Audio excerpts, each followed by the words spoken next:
राधे राधे दोस्तों, स्वागत है आप सभी का हमारे YouTube चैनल मधुरवाणी में। दोस्तों, आज की कहानी का प्रसंग है कि जो इन 4 प्रकार के लोगों पर विश्वास रखता है, चाहे कितने भी खास हों, उनसे धोखा मिलता है। इसलिए ऐसे लोगों पर कभी भरोसा नहीं करना चाहिए। तो दोस्तों, आज की कहानी बहुत पुरानी है लेकिन ज्ञानवर्धक है, इसलिए इस कहानी को पूरा सुनिए। अगर आप चैनल पर नए हैं तो चैनल को सब्सक्राइब करें, वीडियो को लाइक करें और बेल आइकन दबाना ना भूलें, क्योंकि सबसे पहले जिससे हर वीडियो का आपके पास नोटिफिकेशन पहुंच जाए। तो दोस्तों, चलिए शुरू करते हैं कहानी। बहुत समय पहले की बात है। विजयगढ़ में महेंद्र सिंह नाम के राजा राज्य करते थे। उनके राज्य में मदन नाम का एक किसान रहता था। उस किसान का एक बेटा था। उस बेटे का नाम था समर। दोस्तों, समर जो था वो थोड़ा मंदबुद्धि का था, इसलिए किसी काम में उसका दिल नहीं लगता था। वो सिर्फ खेलता कूदता, खाना खाता और आराम करता। लेकिन उसका शरीर जो था चुस्त तंदुरुस्त था। जब वो करीब 10 वर्ष का हुआ तब भी वो कोई काम नहीं करता। तो एक दिन मदन सोचा कि ये बड़ा होकर अगर ऐसा ही रहा तो किस तरह से अपना जीवन चलाएगा। इसलिए कुछ नहीं काम करता तो मैं इसे पहलवानी सिखवा देता हूँ। ये सोचकर मदन ने समर को पहलवानी सिखवाना शुरू किया। वहाँ वो पहलवानी के नए नए दांव पे सीखता, कसरत करता, दौड़ लगाता और अच्छा अच्छा खाना खाता। तो उसका शरीर और अच्छा तंदुरुस्त और ताकतवर होता चला गया। दोस्तों, धीरे धीरे इसी तरह से समय निकलता गया और वो समय आ गया जबकि समर को अपने जीवन बसर करने के लिए कुछ काम करना था। लेकिन समर का स्वभाव अब भी पहले जैसा था। वो मंदबुद्धि तो था ही, काम करने में उसका दिल लगता नहीं था, इसलिए वो कोई काम नहीं करता। मदन उसे बहुत समझाता कि बेटा, बिना काम किए जीवन नहीं चलेगा, लेकिन समर इस बात को नहीं समझ पा रहा था। तब एक दिन मदन ने अपने एक मित्र को ये बात बताई। तो उसके मित्र ने कहा कि क्यों ना तुम इसका विवाह कर दो, हो सकता है कि विवाह के बाद ये अपनी जिम्मेदारी को समझ जाए। दोस्तों, ये सोचकर मदन ने दमयंती नाम की एक बहुत ही सुंदर कन्या से अपने बेटे समर का विवाह कर दिया। जब दमयंती ससुराल आई तो उसने देखा कि उसका पति कोई काम नहीं करता था। वो अपने पति से कहती कि देखो, हमारे ससुर जी जो हैं, कितनी उम्र है इनकी और कितना काम करते हैं, तब जाकर घर का गुजारा होता है। आपकी तो उम्र है काम करने की, क्यों नहीं काम करते आप। तो समर कहता, देखो, मैंने बचपन से कोई काम नहीं किया और ना मुझे कोई काम आता, मैं सिर्फ पहलवानी कर सकता हूँ। तो उसकी पत्नी कहती, ऐसे कैसे काम चलेगा। लेकिन दमयंती के बहुत समझाने पर भी दोस्तों समर नहीं समझ पाया इस बात को। और एक दिन मदन की भी सांप के काटने से मृत्यु हो गई। अब तो घर में जब कोई कमाने वाला नहीं रहा तो घर में खाने के लाले पड़ने लगे। एक दिन दमयंती ने अपने पति समर से कहा कि देखो जी, अब तो कोई काम करो, क्योंकि अब तो पिताजी भी नहीं रहे, घर में खाने के लिए एक अन्न का दाना नहीं है। ये सुनकर समर ने कहा, लेकिन मैं क्या काम करूं, मुझे कोई काम करना नहीं आता। तो समर की पत्नी ने कहा कि आप कुछ मत कीजिए, आप राजा के यहाँ जाइए और उनसे काम मांगिए। तो समर ने कहा कि लेकिन मुझे राजा क्या काम देंगे, मैं कोई काम करना जानता ही नहीं। दमयंती दोस्तों बहुत बुद्धिमान थी। उसने कहा कि आप राजा के यहाँ जाइए, उनसे कहना कि महाराज, जो काम आपका कोई भी नहीं कर सकता, आपका सैनिक या आपके राज्य में कोई भी कितना भी कठिन से कठिन काम हो, उस काम को मैं करूँगा और उस काम को करने के मैं 1 लाख टका रोज दूंगा। ये सुनकर समर ने कहा कि क्या राजा मुझे 1 लाख टका रोज देंगे।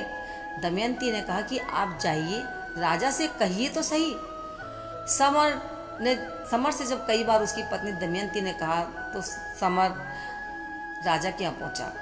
राजा से कहा, राजा साहब, आप मुझे कोई नौकरी दीजिए। राजा ने कहा कि क्या करोगे, काम बोलो। तो समर ने कहा कि राजा महाराज, आपके यहाँ जिस काम को कोई नहीं कर सकेगा, जो कठिन से कठिन काम होगा, उस काम को मैं करूँगा और इस काम को करने के मैं आपसे 1 लाख टका रोज का वेतन लूँगा। ये सुनकर राजा ने कहा कि 1 लाख टका, ऐसा कौन सा काम है। लेकिन समर की बात सुन के राजा ने अपने मंत्रियों से विचार विमर्श किया। तब राजा को एक बूढ़े सलाहकार ने कहा कि महाराज, ये जो 1 लाख टका लेते हैं ना, इनको कहते हैं लखटकिया, और ये कठिन से कठिन काम को भी कर देता है। कई बार ऐसी परिस्थिति आती है तो उस समय बहुत काम के होते हैं, आप इनको रख लीजिए। ये सोचकर और सुनकर मंत्री की सलाह मानकर महाराज महेंद्र सिंह ने उसको अपने यहाँ काम पर रख लिया। तो दोस्तों, अब तो समर को 1 लाख टका रोज मिलने लगा। इससे उसके घर में कोई धन की कमी नहीं रही। उसने बहुत ही आलीशान मकान बनवाया, महल जैसा मकान, जो राजा के महल से कम नहीं लगता था। और वो शान से रहता था, कोई काम तो था नहीं, अपने घर में रहता और खाता पीता मस्त रहता। दोस्तों, एक दिन राजा ने समर से कहा कि समर, तुम कोई काम करते नहीं हो, आज हम तुम्हारे घर चलते हैं, तुम्हारे घर को देखना चाहते हैं कि कौन कौन है तुम्हारे घर में। ये सुनकर समर राजा से मना नहीं कर सका। राजा ने अपने मंत्री को साथ लिया और समर के साथ उसके घर पहुंचे। तो समर ने उनको एक कक्ष में बिठाया, उनको जलपान करवाया। तो राजा जब जाने लगे वहां से, तो समर ने कहा कि महाराज, मेरी पत्नी दमयंती बहुत ही अच्छा खाना बनाती है, आप भोजन करके जाइए। समर ने जब कहा तो राजा मना नहीं कर सके। राजा और मंत्री वहीं रुक गए। दमयंती ने अपने हाथों से बहुत ही स्वादिष्ट भोजन बनाया और दोस्तों, राजा को और मंत्री को अपने हाथों से परोसा। लेकिन जैसे ही राजा और मंत्री ने समर की पत्नी दमयंती को देखा तो वो देखते ही रह गए कि ये मंद बुद्धि और इसकी पत्नी इतनी सुंदर, ये तो मेरी रानी बनने लायक है। लेकिन दोस्तों, ये बात समर नहीं देख पाया और जो दमयंती थी वो पहचान गई कि राजा की नज़र में खोट है, इनके मन में पाप आ गया है।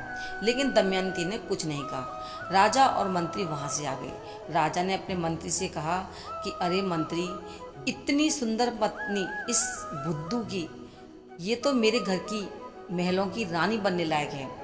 तब मंत्री ने कहा, महाराज क्या करें, ये तो अपने नसीब की बात है। लेकिन राजा के मन में उसकी मूरत, दमयंती की सूरत निकल नहीं रही थी। हमेशा एक ही ख्याल रहता था कि ऐसा कोई उपाय हो जिससे कि मैं दमयंती को अपनी पत्नी बना सकूं। इस तरह से समय बीतता गया। करीब 6 महीने हो गए। संयोग से एक दिन राजमाता बीमार हो गई। बहुत बड़े बड़े वैद्यों से इलाज करवा गया दोस्तों, लेकिन राजमाता ठीक नहीं हो पा रही थी। तो मंत्री के मन में एक विचार आया। उसके कुटिल मन में एक ऐसी सोच आई, एक ऐसी बात आई कि उसे लगा कि यही मौका है, राजा को दमयंती को अपनी पत्नी बनाने का बहुत अच्छा मौका है। और राजा से पूछे बिना मंत्री ने, एक वैद्य जी आया, उनसे कहा कि वैद्य जी, मैं आपको करीब 100 स्वर्ण मुद्राएं दूंगा, लेकिन राजमाता का इलाज आपको मेरे हिसाब से करना होगा। तो उसने कहा, वैद्य ने, कैसे करना है बताइए आप, क्योंकि उसके मन में भी लालच आ गया। तो मंत्री ने कहा कि तुम्हें राजमाता के लिए कोई ऐसी वस्तु बतानी है जिसका कोई नाम ना हो या फिर बिल्कुल दुर्लभ वस्तु हो, जो बहुत ही मुश्किल से मिलती हो। तो उसने कहा, वैद्य जी ने कहा ठीक है, आप महाराज के पास लेकर चलिए। मंत्री अब वैद्य जी को लेकर महाराज के पास गया। तो दोस्तों, जब महाराज के पास दरबार में लेकर गया तो मंत्री ने कहा कि महाराज, ये जो वैद्य जी आए हैं बहुत दूर से आए हैं, जहाँ बहुत ही अच्छा इलाज करते हैं, राजमाता को ठीक कर सकते हैं। वो उनको लेकर राजा अपनी माँ के पास पहुँचे। वहाँ माँ के जो राजमाता थी, उनके बदन में बहुत दर्द होता था और वो दर्द उनका बढ़ता जा रहा था। तो फिर राजा ने कहा कि अच्छा आप देखिए वैद्य जी, क्योंकि वहाँ बहुत सारे वैद्य जी पहले से इलाज कर रहे थे। उन्होंने नब्ज देखी और नाटक किया कि इनका जो दर्द है ना, किसी छोटी मोटी चीज़ से ठीक नहीं होगा, इनके लिए तो कोई बहुत दुर्लभ वस्तु मंगवानी पड़ेगी जो मिलती नहीं है। राजा घबरा गए कि ऐसी कौन सी चीज़ है। तो वो कहता है, वैद्य जी ने कहा कि वो वस्तु है हूरबिल। अगर आप 4 हूरबिल मंगवाएंगे तो उसका जूस निकलवाया जाएगा और उससे इनके शरीर की तेल की मालिश होगी। ये सुनकर राजा ने कहा, हूरबिल क्या होते हैं? कि महाराज, ये जो है हिमालय के जंगलों में पाए जाते हैं, वहीं से लाने पड़ेंगे। राजा अपने दरबार में गए, वहाँ जाके सबसे पूछा कि कोई हूरबिल ला सकता है, लेकिन किसी ने नाम ही नहीं सुना था। तो कहा, महाराज हम तो नहीं जानते, सब चुप हो गए। अब राजा ने कहा कि ऐसा कौन है जो हूरबिल ला सकता है, और वो भी हिमालय के जंगलों से? तो मंत्री ने कहा महाराज वो जो आपका समर है ना 6 महीने से मुफ्त के 1 लाख टका रोज ले रहा है, क्यों ना आप उससे मंगवाइए हुरबिल। फिर राजा से बाद में कहा चुपचाप, महाराज समर जब जंगलों में चला जाएगा तो वहाँ से वापस नहीं आने वाला, इस तरह से आप समर की पत्नी को अपना बना सकते। इतना सुनना था कि राजा तो खुशी से फूला नहीं समाया कि मंत्री जी आपने तो क्या युक्ति सोची है। खूब शाबाशी दी उसको और कम से कम 100 स्वर्ण मुद्राएं मंत्री को भेंट स्वरूप दी। तब राजा ने दोस्तों तुरंत ही समर को अपने दरबार में बुलाया और उससे कहा कि समर, आज तुम्हें एक ऐसा दुर्लभ काम करना जो कोई नहीं कर सकता, जिसका तुम 1 लाख टका रोज लेते हो।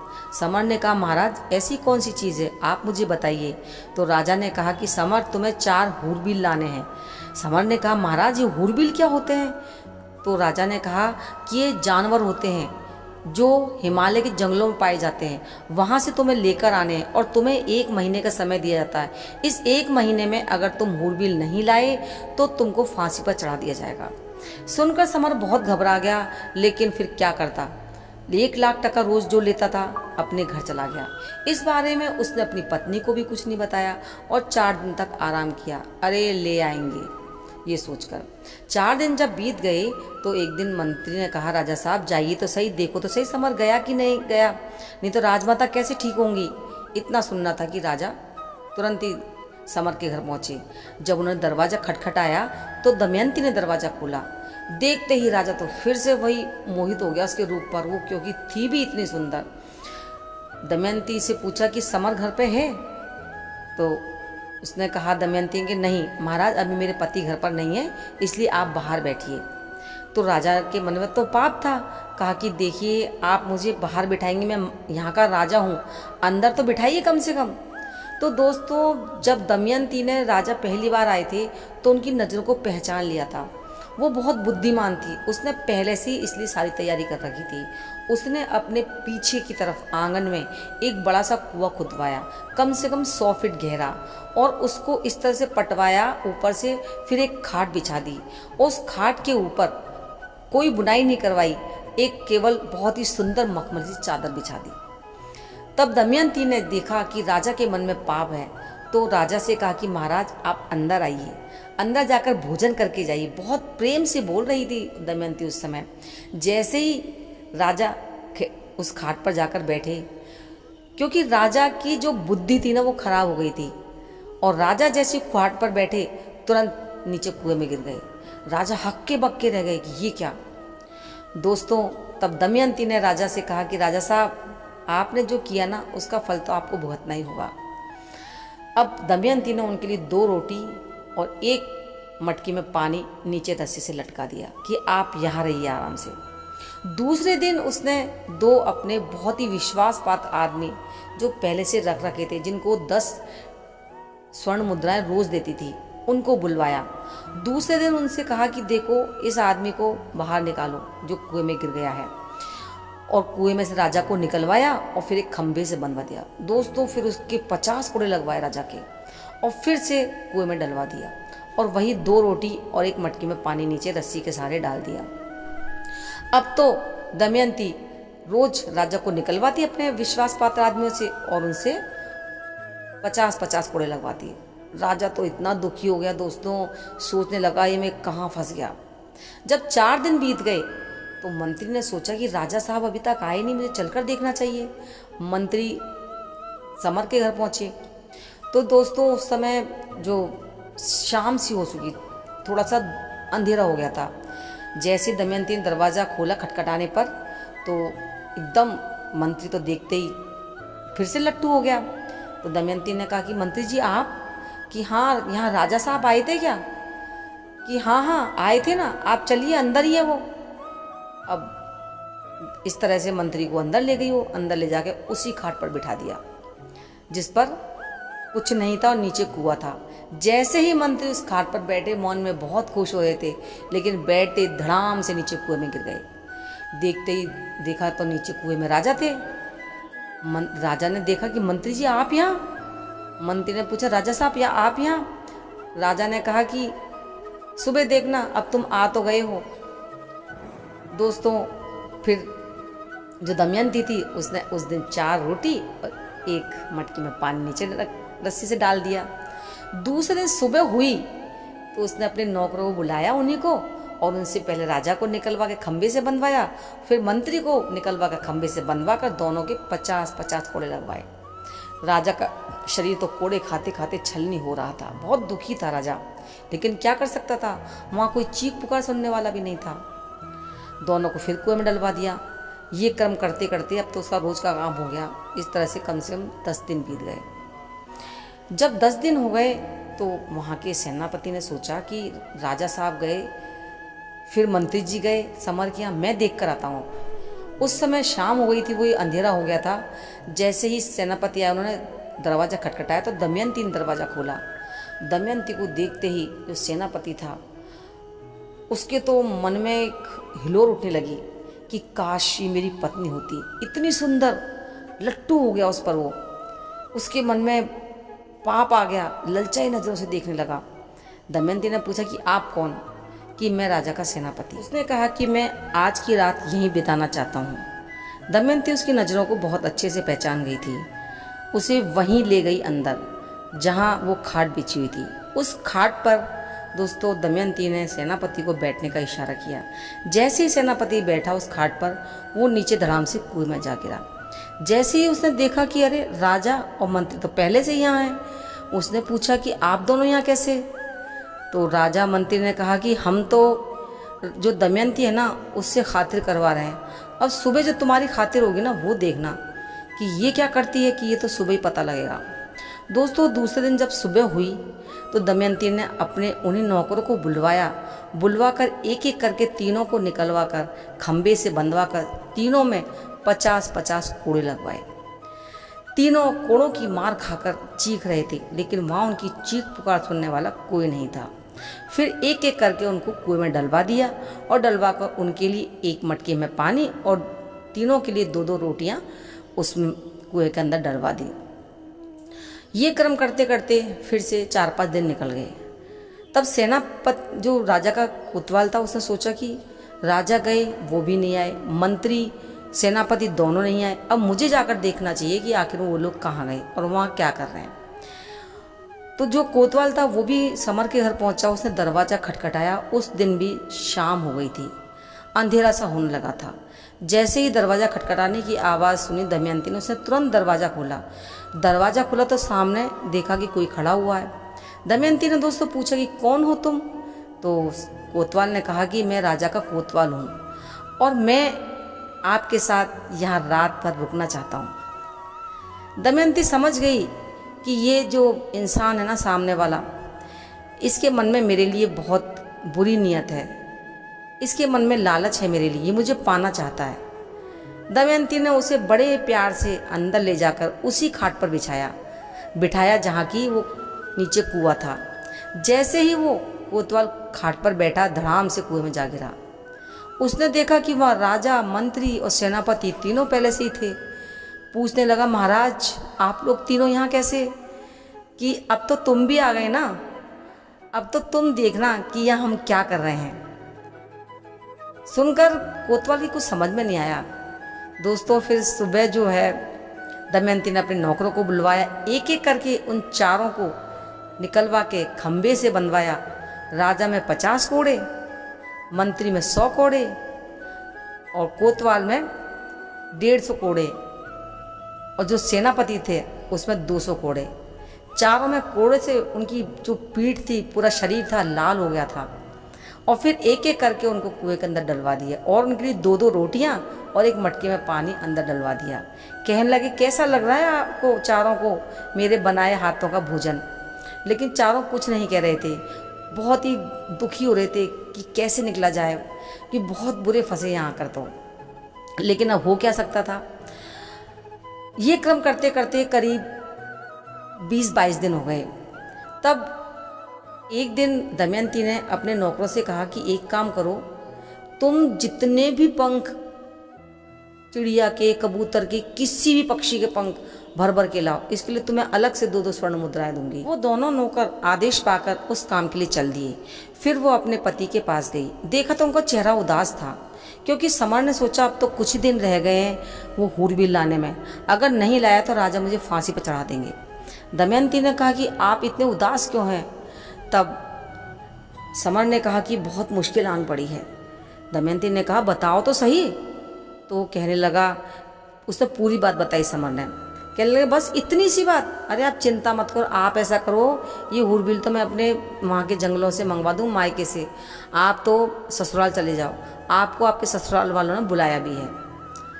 तो इस तरह से उसने अपने पति को ससुराल भेज दिया, अपने मायके भेज दिया, और फिर वहाँ जो भी करना था अब करने के लिए तैयार थी।